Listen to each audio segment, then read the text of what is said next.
Bir karanlık gecede dağlar içinde itenem,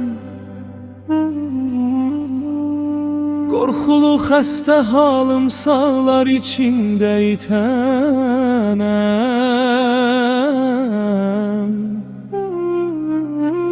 Titrəyir el ayağım, qəlbimə bir qəm çilənir. Susmuşam gizli qalan, ağlar içinde itenəm.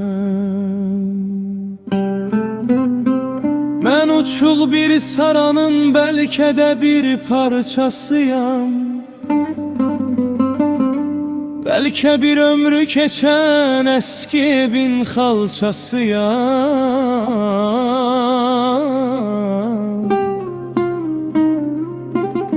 Ya da bir kənd evinin toz vurmuş dağçasıyam. Bəlkə də paslı bir mıx, dağlar içində itənəm.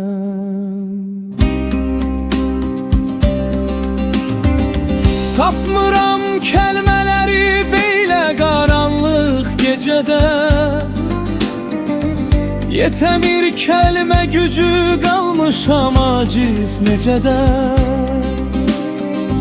Bitti ömrüm nə gözəl hər günü sənsiz heçədə. Qara bir qəm yazısı ağlar içində itənəm. İlişib söz boğaza çıxmayır almış nəfəsim. Lap darıxdırdı məni hasili ömrü əbəsim.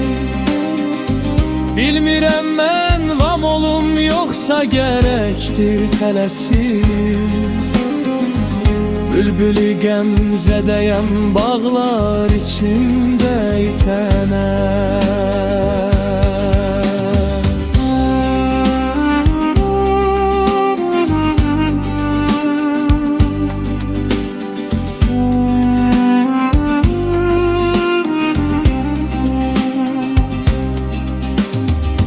Son zamanlar qara bir səhradayam hiss edirəm. Bir qaranlıq gecədir selli yağışda gedirəm.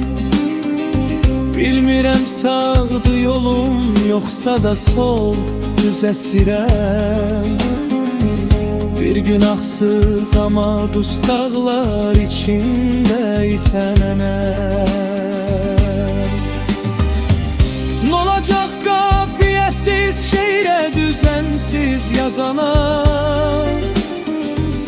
N'olacaq qol qanadı notda itirmiş sazana?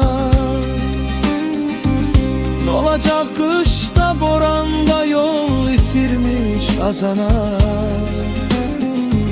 Bil qaram xəstə halım dağlar içində itənəm.